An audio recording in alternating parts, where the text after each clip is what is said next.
Going. Let's see here. Share. And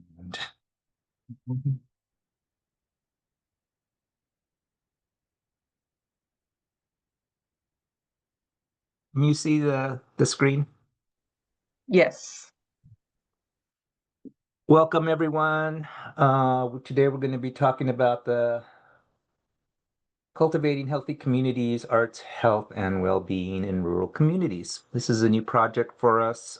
We've got some funding from the NEA to run a pilot program, and we're starting that off. So, some logistics for today. We have lots of info, but the webinar will be recorded and then it's going to be up on our site. So, if you want to take notes today, that's great. But you can revisit, excuse me, revisit the webinar as soon as we have it posted up on our site, which will probably take us about a week at the most. We might be able to get it up quicker. Do mute your microphones in case you have background noise, like I did just a minute ago, and access. So there is captions available in Zoom. If you check out the icon, it's the little CC that we're all familiar with. You can click on that, and it'll start captioning for you. Questions, you can ask questions throughout the webinar, but then at the end we also have a question period. It is a little bit of a long webinar. This application has is a little bit longer than we normally have on an application, mostly because it involves collaborations and some things like that. So the application is just a little bit longer. So the webinar is a little bit tight, but we will certainly get to your questions either today or if not, certainly by email. But we're hoping to have it all done today, all your questions answered today. So, my name is Miguel Guillen. I am the Grants to Organizations Program Manager. The GTO team is all here, and we're a small group. A little bit about me, I have been an arts administrator in Washington for 20 years now, and I am a practicing visual artist, and I love my job. I'll pass it over to Ashley. Hello, everyone. I'm Ashley Marshall, she, her pronouns. I'm the admin assistant for grants to organizations. I think I've been an arts admin for give or take 5 years, and it'll be 3 years with ArtsWA in like a week or two. So I'll pass it to Lisa. Hi, everyone. I'm Lisa Seward, the program specialist with Grants to Organizations. Sorry to have my camera off. It's just not operating today, but I'm looking into WATEC to fix it. I've been with Grants to Organizations for under a year. I have a strong background in community development programs, and I'm here in Olympia, Washington. Glad to meet you all.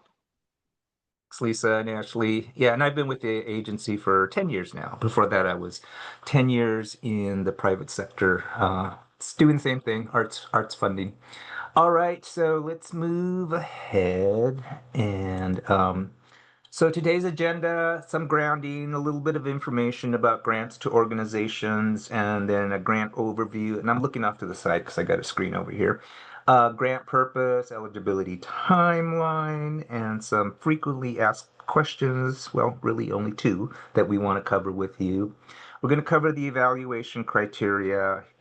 We have changed our process here. We formerly had the standard competitive process, and now we're running priorities. That's based primarily on the amount of funding we have to distribute across this vast state. And so we'll talk about that in a bit. And some tips for strong applications. And then the most important part is to walk you through the application so that you're familiar with it and know what all the pieces are. of the application, and then questions.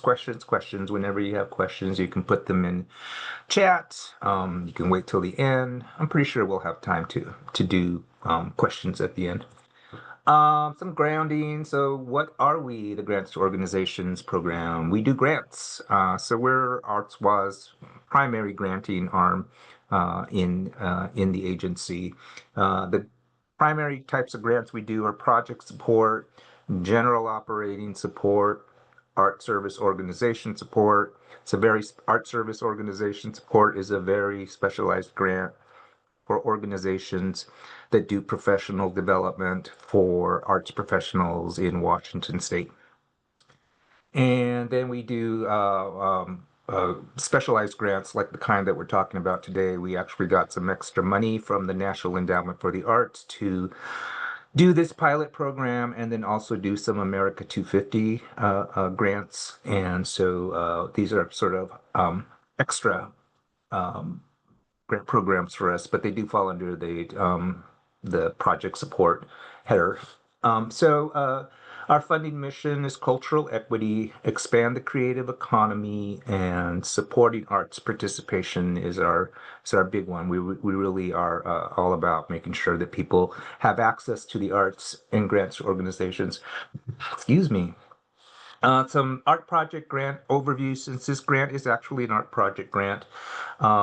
The Normally our art project grants support projects that happen July 1st through June 30th. Because we got this money a little late from the NEA, we are making this, they allowed us to run this all the way to August 30th. So the projects that we're talking about that you may do for this grant have all the way up until August 30th to be performed. And that means that anytime within that period from July 1st, 2025, which is looking back, to August 30th. If you have a project in there that's either started or that you want to do, or that you've incurred expenses for that go all the way back to July 1st, we'll cover them with this grant. We'll cover that in its SAC. And you don't need to have an arts-based mission for project grants. Normally, the NEA requires that we only fund arts organizations. Project grants are a little bit of a caveat, and that we can fund primarily mission driven social impact mission organizations that do arts that provide arts opportunities or arts events for their communities. And then we do want to discuss art project versus art program. So a lot of folks get this confused when we are doing art project funding. An art project is something that exists on its own. It's contained. It's a thing that you do separate from any programming you do. If, for instance, you are a nonprofit, social impact nonprofit, and you have a music program that you run, or an arts organization, you have a music program that you run, we don't fund the music program. What we fund is a project that music program would do. If you want to fund the music program, you would apply for general operating support. General operating support is only available to arts organizations. Hope that wasn't too confusing, but basically we are a project is has a start point, an end point, and then it's done, and it's a one-time thing usually. I mean, you can repeat it next year, but it's self-contained. So we want to make that a little bit clearer. I don't know if I did, but that's my definition. Cultivating healthy communities, arts, health, and well-being in rural communities. So there's a longer definition of what this program actually is on our website. You can look at the full guidelines there, but this is a general breakdown. It's just a pilot program aimed at strengthening social connections and a sense of belonging through the arts in rural areas of Washington State. One of the things that the NEA has noticed across the country is that rural areas lack support for starting up initiatives in there that are arts-based in their communities to support the well-proven, documented outcomes of tying in arts and culture to the well-being of communities. Communities with a strong agriculture-based economy and generational agricultural and food processing workers will be prioritized, and projects must be collaborative between cultural organizations, the community, and at least one organization or service provider. So basically, the trio are you, your community, and then what we'd like to see is you partnering with an organization within your community to sort of extend, expand that collaborative effort for the community to use the arts. And projects can span all creative disciplines. And of course, because it's taxpayer money, they must be fully accessible by the public. Eligibility, so 501c3 nonprofits, that's our main jam. We mostly fund 501c3 nonprofits. Fiscally sponsored by a 501c3 is also acceptable. We fund a lot of fiscally sponsored groups. We have some details and guidelines around fiscal sponsorship that you can check out on our website. But basically, our two main funding organizations that we fund are 501c3 arts, heritage, and culture organizations, and then social impact 501c3s. So nonprofits that help the community, through food banks and things like that, are eligible to apply for events and projects that they're doing that involve the arts. And you can also be fiscally sponsored by a social impact nonprofit. Local arts agencies are organizations that are designated normally in rural and small areas where the uh, the local government usually doesn't have the finances to run an actual arts commission, and their governments are small, so they designate a local nonprofit that's usually non-discipline specific to do the work of the government when it comes to arts and culture. So that's what a local arts agency is. And you do have to have a designation letter from your government saying that you're a local arts agency. And then, of course, tribal governments. So the eligibility for the project is have art as a primary component. It has to be open to the public. It has to happen between July 1st and August 30th of 2026. So July 1st, 2025, again, looking back and all the way up onto the now, take place in Washington.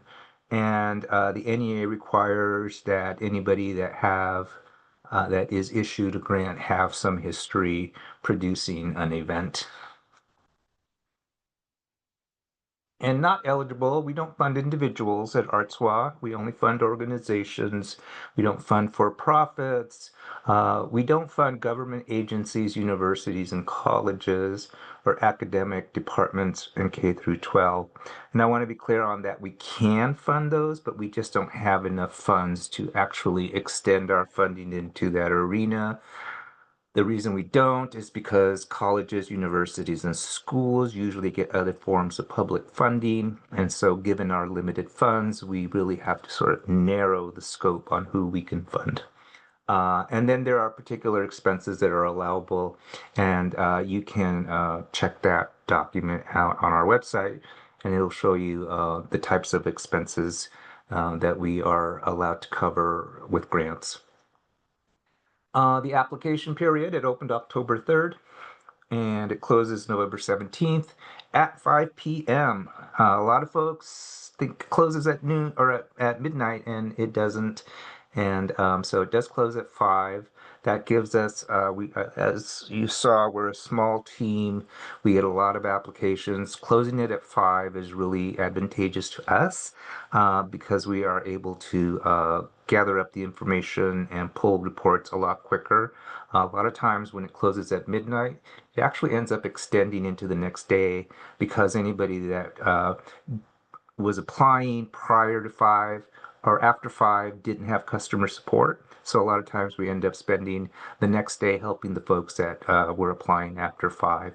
So by closing it at 5, we guarantee that we're there for you and that we are done. And the next morning we can run all our reports and things. So there's not another webinar scheduled, but this one, as I mentioned, is going to be recorded and it's going to be on the website. Normally also we run office hours during grant season. For us, grant season is January through about May, and we usually have a weekly office hours open because we're running a lot of grant programs and folks drop in and ask questions. We didn't schedule one for this. These are very small grants, and so what we are in terms of what we think the response is going to be. So we're preferred to just let you know that we're here anytime, and we really do like hearing from you. There's no question too small or too large for us. We like engaging with you, so don't hesitate to reach out to us. Give us a call. Our numbers are on the website, and we're happy to talk to you anytime and set up a meeting if you want to go over the application or anything like that, which is what we normally do in office hours. We'll have notifications out to you about the outcomes of the grant by early December, if not sooner. And to apply, there's a couple of things you're going to need. Your EIN, your UEI, unique entity identifier. This is a very important number. These are federal funds, and the UEI is the number you use to access those funds. We can't pay you without a UEI. The UEI is very important. If you haven't secured your unique entity identifier, there is some information on our website on how to do that and where to get it. It can be complicated, so we encourage you to do that as quickly as possible. We can process your application without it. We can do everything. We just can't pay you without it. So do work on getting that if you haven't already. UBI, you need a Unified Business Identifier. This is everybody. This includes fiscally sponsored groups. So if you have a fiscal sponsor, both you as the group that's going to get the funds and your fiscal sponsor have to have unique UBI numbers. And then the SWV, that's the number that we use to pay you from the state. So the UEI gets you the money from the federal government, and then for us to send you the money, we need the SWV. The statewide vendor number is a really easy number to get, and the information on getting it is on our site as well. And it takes about a couple of hours to get the number. It's not hard at all. And once we have all those numbers, then we're cleared to pay you should you get a grant.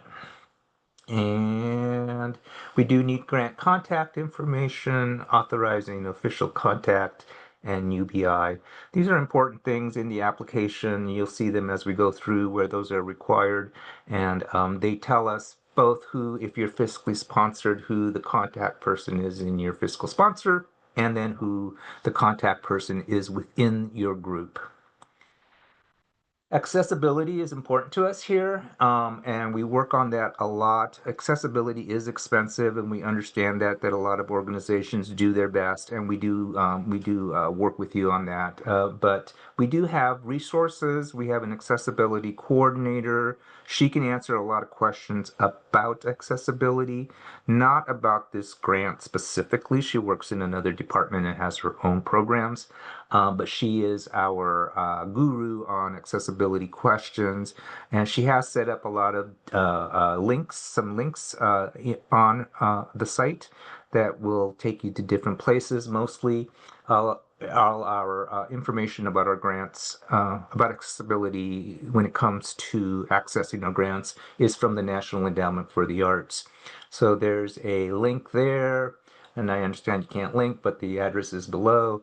And then this other site, Arts and Cultural Accessibility Hub, I really recommend you check it out because it's kind of cool. There's a lot of information in there. It answers a lot of questions about accessibility. And then she adds this: grant applicants with questions about accessibility in their programs, projects, or organization are encouraged to contact our accessibility coordinator. So She will help you as much as she can, but she's really fun. You'll enjoy talking to her. Some frequently asked questions. These are the two that we get the most. So, can organizations apply for multiple grants? Normally, no. So, what we limit our grants to is you can apply for one grant in grants to organizations, and you can apply for a grant in arts and education or wellness arts and military, but not two within one program. However, these grants that we are talking about today, the Cultivating Health and Wellness and the America 250 grants, we're not going to talk about those, but those are the three that we have a little off season right now. Those are special grants that were put out by the NEA, so they're not really bound by our so you can't apply. So in for instance, in the late winter, we'll open project support this year. You can still apply for project support if you applied for this. So it's kind of a good deal for folks because we're not limiting you on these funds. Um, and the chances of receiving a grant, again, this is a little bit different. As I mentioned before, we have a very small budget, and the chances are normally about 20% or so, 25%, really pretty slim, and we're sorry about that. We just don't have a lot of money. But this grant is a little different because we're not expecting a huge response to them. So your chances are really higher. And if you are in one of the priority areas, that increases that. So chances are pretty good this time to get a grant for this project. Priority funding. So I got a tiny little font there. Sorry about that, but this is kind of explains how we're doing priority funding. We have these priority organizations. We are gearing our funding based on what we learned from the pandemic, which was what happened when the pandemic hit was that we lost a lot of small organizations, especially in rural areas. We saw a lot of devastation outside of urban areas that didn't have a lot of underlying funding available to them, so they relied pretty much on us. And when we didn't have that funding, it was really difficult. So we reconfigured out the way we do grants right now until our grant fund gets a little bit better. So we're prioritizing small organizations, $0 to $50,000 annual budget is what we consider a small org, small and emerging. That's going to be our first consideration, and then 50 to 100,000, 1 to 5 years, and then we're using distressed counties. The distressed counties align pretty well with this philosophy of helping areas that are don't have a lot of other sorts of funding when it comes to arts and heritage and cultural organizations. The first priority is what the Department of Employment uses. Those are their most common uh, uh, counties that end up on their distress list. And the second one is by the Department of Commerce. We use that as a second choice. Usually, the first choice pretty much whittles down a lot of our funds. Organizations serving constituencies consisting of 25% or more of an underserved group. And we'll look at that in the application. Priority scoring. So we go through, we doing priority funding is actually a lot easier for us because we do one pull of an Excel sheet and it gives us all the priority organizations, and then we just start going down the list. And then after we've settled on, and that eats up our money pretty fast. And after we've settled on who is going to be funded, we send it over to our executive director, and she approves it. If it's over $5,000, which it rarely is, then it's going to be approved by the board instead of our executive director. And then we send out notifications. And as I mentioned, by December 25th early, if not sooner, we'll have you notified about the outcome of your grant. So this is federal funding, excuse me. And as you all are aware, things have changed quite a bit on the federal scene. So have these requirements, and these are the executive orders I'm sure you've heard about. In order to get federal funding at this point, you have to attest to these two things for these grants. And you can take a closer look. It's mostly around equity and DEI. So yeah. You'll see those in the application. If you have any questions or concerns about that, we're happy to hear from you on that as well. Um, Tips for a strong application. Some of the things that I like to remind folks about on the application is making sure the application, especially when you're putting forth a project like this that has a very specific focus, right? Making sure that the application reads like one chapter in a book or one complete paragraph, that it has your opening, it has, what you're doing, and then you go through, and the budget matches what your narrative was or what your information was about your project. The budget is very closely matched to that, and then the work samples match what you have articulated both through the narrative and sometimes through the budget. But those things need to match really well. That's the one thing, as I mentioned, I've been doing this for 20 years. One of the things that really throws an application off is when the narrative is either too aspirational and it's broad, and then the budget doesn't match this huge aspiration, and then the work samples don't match what was said in other places. So kind of taking a look at your application and going through and seeing if it all has a sense of consistency to it is something that I like to remind folks about.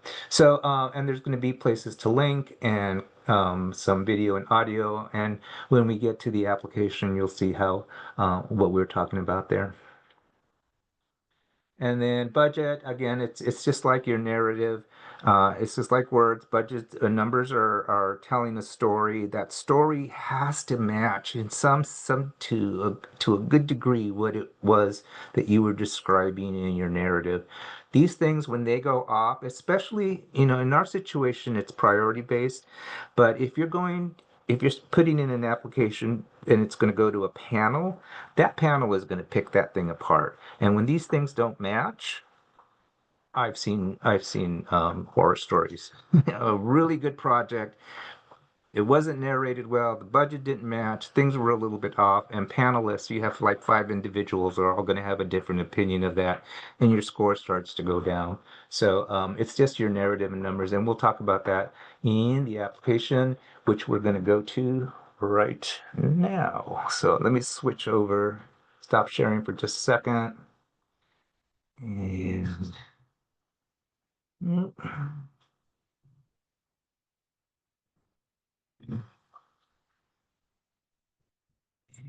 here. All right, I'm going to share again.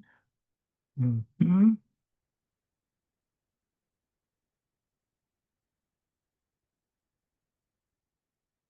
All right. Can you all see this? Ashley, can you see this? Yes, I can see. Okay, so this is the application, and I'm going to get this a little larger here.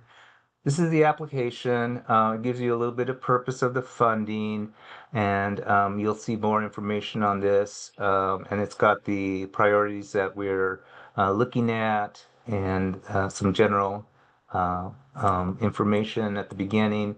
And then you get into it. So the application legal name. So this is where a lot of folks make a mistake. And it's not the name of the person filling out the application. It's the name of the organization.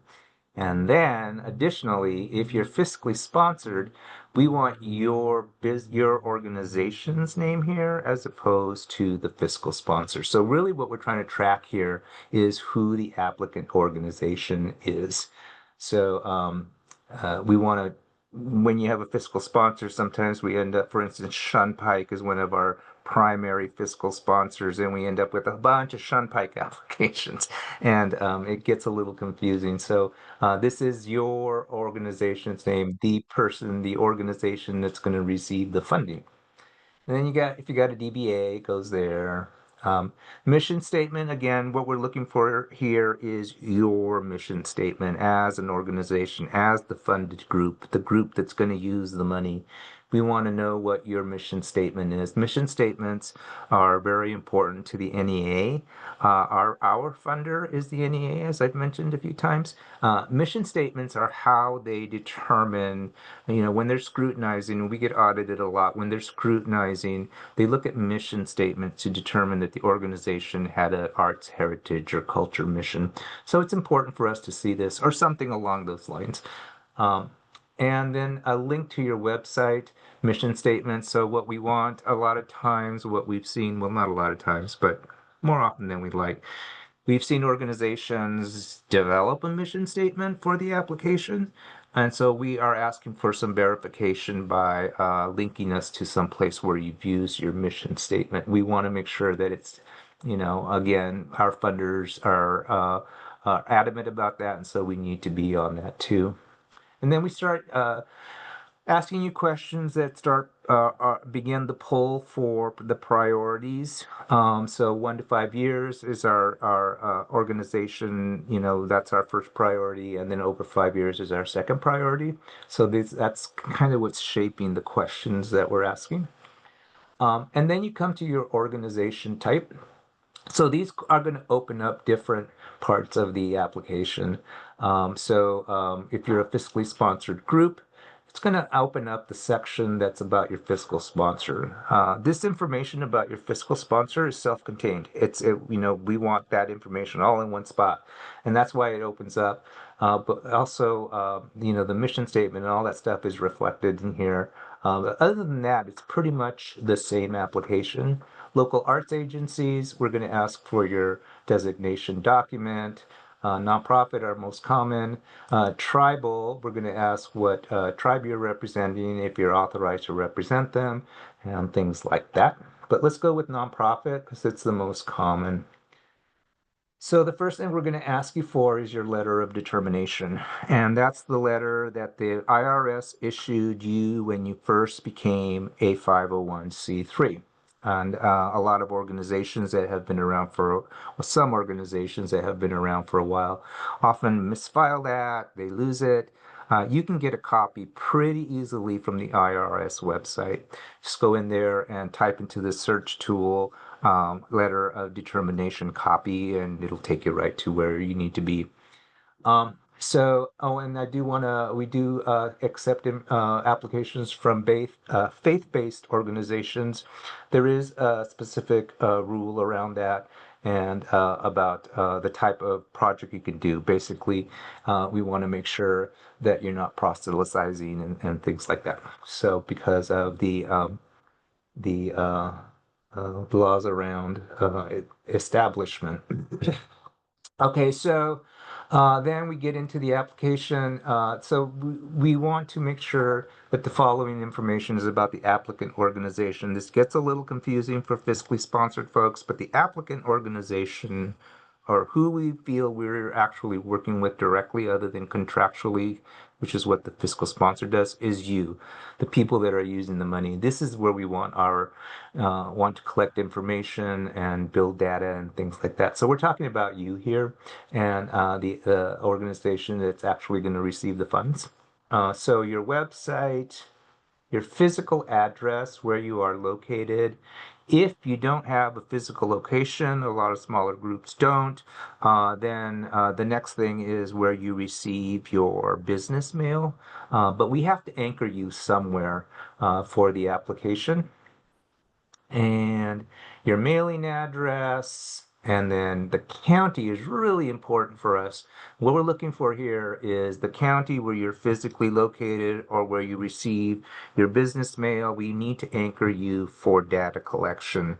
This is really important for us, both in priority funding, as you saw, but also in advocating to the legislature for more money for grants. So these are really important pieces of information. And then for this grant, it's primarily for rural, but we want to make sure that we give people an opportunity to pick another area if they'd like, and then explain to us why they, might want to be funded. So yeah, that's that.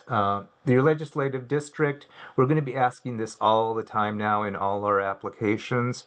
Again, we're building data to try and get more money for grants. So it's important. We have found that legislators really respond to the number of applications that were received from their legislative districts. It's a really easy tool to find this. You click here, you type in your address, it gives you your legislative and congressional district. We just need your legislative district number. And we talked about the SWV. There's a little more information here. And then there's where to get where to actually get it or look yourself up to see. SWVs, statewide vendor numbers, are good for 2 years. If you've had one and you're not sure if it's still active, you can check it here. Again, they're really easy to get, so it's not a big deal to replace it or get it. Your EIN, if you have one, and if you don't, you can enter zeros. If you don't have your EUEI, there's information here on how to get it. To get through the application, you can enter zeros, and then we can track that because it'll show us that there's some folks that don't have it. Your UBI, if you don't have it, you can go ahead and enter zeros, and but we are going to need those numbers in order to pay you. Little extra clause on ADA compliance and conflict of interest. We want to know if anybody in your organization has a connection to ArtsWA, and it doesn't affect your application at all. This is for transparency, to make sure that everybody knows that the applicant had a relationship, unless it's like really something that we really need to pay attention to. It's not unusual that folks have connections to the Arts Commission, so that's fine. It's just for transparency. And your authorizing officials, again, here we're talking about your organization. So if you're a fiscally sponsored group, we need to know who within that group is responsible for authorizing this grant, for, basically who is responsible. That's what we're trying to get at here within your organization. Your fiscal sponsor, if you're fiscally sponsored, will have its own set of authorizing officials, but we need the complement in your organization. The primary grant contact. Again, this is in your organization. We want to know who the project coordinator is. That is the person that is responsible for the project. A lot of times these are the same people, so that's fine.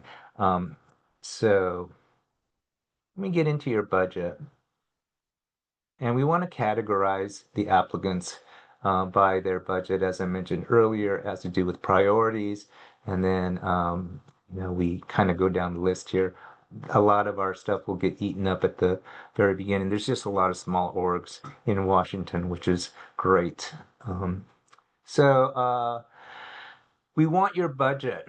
So what we're looking for here is your last operating year. So this is different for a lot of folks. Some people run December to January. We here at the Arts Commission run July to June. There's fiscal years. Whenever you close your last year and either your board or and it was approved, this is the end of your year, this is how we ended. That's what we're looking for here, your last completed year. It doesn't matter where on the calendar spectrum it lands, however that you manage that is fine. We just want the closed year, your last closed year. And because folks have a million different types of forms that they submit to us, sometimes we have trouble digging through those. So we're asking you to go ahead and pull out what your total income was for your last completed year, your total expenses, and your in-kind. And in-kind, to be reflected here, has to be tracked on your budget. So in-kind are stuff that you get for free, basically in exchange, something where you're doing business without cash. That's what in-kind is. And there's a little bit of a definition of it here. So then we get into your project finally. And so a little bit more explanation about what the core of this program is and why we're doing it, and what the NEA wants to learn from it. And just as a heads up, this is an initial grant of $25,000 from the NEA. They're going to follow this up with a $50,000 grant. So they're going to keep building on this thing. So while I can't guarantee it, given the state of the federal government right now, I can say the intention is to make this an ongoing program so that if you build a base for a project right now, there's a really good chance, if we think in normal, we did in normal times, there's a really good chance that you would get additional funding for the project's sustainability. We're really looking at that, and that is the NEA's intention, is to start building this program. So we're looking at we want your project title, and that's what's the project called. And in a little snapshot, this is really helpful for us. And it's just a sentence that we can extract for all our reporting to commissioners, to the NEA, to stuff like that. It makes it easier for us than to try and create our own short caption or description of your project. So we really appreciate your help there. But here's the full description of your project. It's got a limit of 500 words. What we're trying to get at here is what are you doing? Who's involved? The total breakdown, but also how does it fit into this scope of what we're trying to accomplish here? Remember, the NEA is trying to accomplish something here. We're trying to accomplish something here, and that's what we're trying to get across in the narrative. So if you look at the narrative for the program, it's like, how do you fit in there, is really important to us. And here's where we ask the question about the type of community you live in. And this, as I mentioned earlier, we are looking for partners, for you to have a partner with at least one organization in your community to help you, expand the footprint of the effectiveness of this program. We understand it's the beginning normally for a lot of folks of the program, but it's like starting to build those relationships is really one of the NEA's goals. We've left a lot of spaces here, anticipated or confirmed. We want to see activity in here. We just want to see, that you're actively looking for partners, have an established relationship, or anything like that. So the partner name, is it anticipated? Is it confirmed? And then project details. So this is the various things you're going to do with the project. You can break them down here. And we just want like some, breakdown of fees and things like that. Just the general outline of the project functionally out there. And then this is an NEA question here. So NEA likes to determine what they call artistic merit. And so they've defined these different ways that a project or an organization can meet what they consider to be artistic merit. So you can look at these and pick the ones that apply, and that solves that. And then artistic discipline. So the primary discipline of the project, because this is the grant that it is, normally we look for one primary discipline, but we understand that this can involve multiple. So you can choose multiples. The only thing we ask is that you be real earnest about this. It's like, are we really going to do that, or are we not? Or is our focus really this, or is it this? There's a lot of things that may come, but the things that you really are focusing on using, to your best of your ability, if you can just check those, that would be great, and keep it contained, and don't get too aspirational. But anyway you want to use that is fine. And then community served. So these are the 25%, and there's so many ways of figuring out that 25%. But if there's a large population that your project is going to serve, go ahead and pick them. And again, this is a pilot program, so more responses are fine. But within that context of, is it really a large group that is, that is part of your audience, or is it, or is it just a few, or so 25% kind of zeroes you in on that a little bit. But there you go. And then where the project is going to take place, normally that would be where the organization is located. But we also allow you to, describe other places where it might take place. This is important too, in that when it comes to distressed counties and how we do our priority funding, our second tier, when we're going through, we will look at additional counties that organizations, for instance, if you're in King County, and this is just an example. If an organization is in King County, one of the counties that has a lot of funding available to it, and less, we're probably going to be less able to fund them. But if they also serve a distressed county, then that moves them up on the scale. So that's how this additional county works. And again, earnestly, that you're really doing that. And then public art, we like to get clarity on if there's going to be any public art involved for liability, for risk, for the state. So we want to make sure that we have determined whether or not any of our money is going to be used to alter a surface or anything like that. So that's what we're getting at here.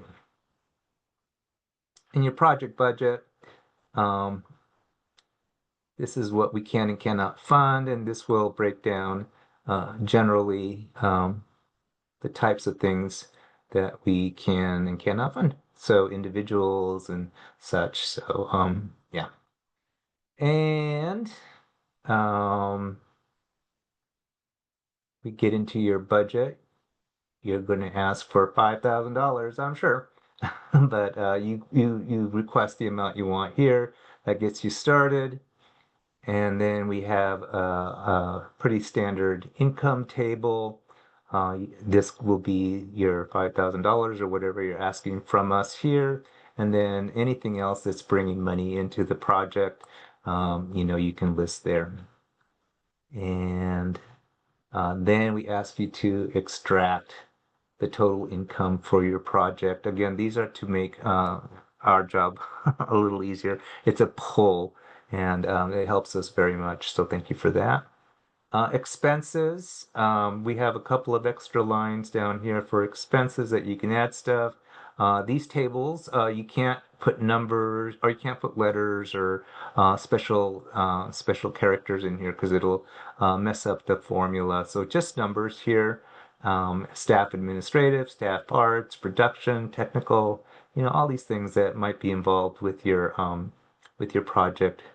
And then the total expense is in kind. We have, again, a definition of in kind if you're not clear. And then you can always give us a call and ask us about in kind. Um, and that's there. Any additional funding. So what this is we're not going to judge you, right? It's our grants are small, and what we're looking for is, are there other means that you're going to use? What this does is it's kind of an auditing tool for us. It shows an organization is proactively not just depending on our services. But if you are, that's fine. We're the state. We we can take it. And then here's this thing here. It's in the application.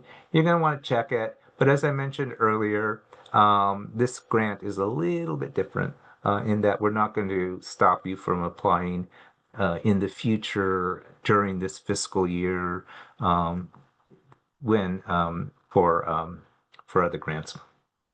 And then this is your work samples. Again, work samples matching your description as much as possible and such, making sure that it reads well. This is what we're doing. Here's something either exactly like what we want to do or something that is kind of like what we want to do. So it's showing it's showing you, basically it's showing you in action, right? It's showing you've done something like this before that involves people, that involves the general layout of what you're doing. So it doesn't have to be an arts project, doesn't have to be anything like that. Just something that proves that you are, through a work sample, that you're engaging people, that you're doing things that are reflective of what this grant is about. And that's what we're looking for, just your capacity to do that. And here's the executive orders. And um, yeah. And then there's additional information here on the executive orders too, if you want to look some of that up. But additionally, this is America 250, the national program, but there's also Washington 250. And if you want to be a part of Washington 250, this is separate from us. We are aligned with the Washington 250, but we don't have a project because we don't have any money to do anything with Washington 250. But you can, as a organization, you can go in and create projects and use their tools and even be part of their project there. And it's fun. They've got a lot of stuff going on. But this is a separate part of the application, and all we're going to do is click you over to their site and check out what they've got going on at Washington 250. You can become a partner and stuff like that. So I'm going to stop sharing this and I'm going to go back to the PowerPoint. And let's see here. Share.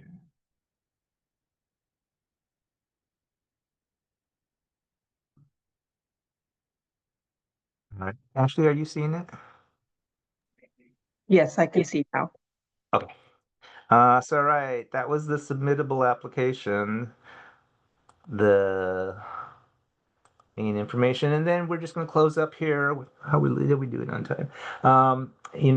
We just like you to gather your work samples for next steps, put together your budget, draft your narrative responses. A lot of times it's good to work outside of the application when you're online, but do know that the application is constantly saving for you. You don't have to finish the application in one sitting or anything like that. And if you haven't submitted it, you can go back and edit it and stuff like that. And if you did submit it and you realize you made a problem or you made an error, you can contact us and we'll open it back up for you. It's not a big deal. As long as it's prior to the deadline, of course. So do some drafts in Word.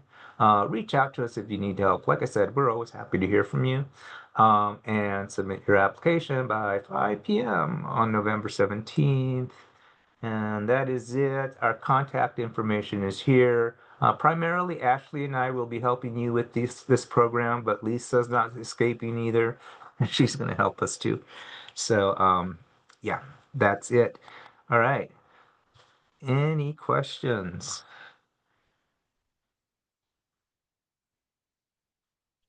So I have a question. So my organization is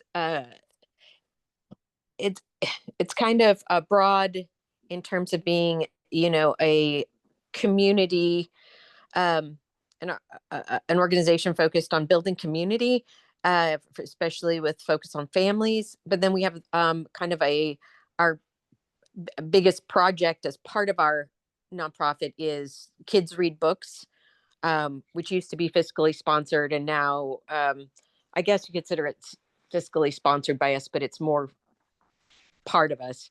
Um, anyway, I'm just wondering, like, if we, do you consider like, I mean, how do literary arts qualify? Like, are you looking for more fine arts, or how broad are you taking the definition of arts? Um, yeah, no, we're not, definitely not centered on visual arts.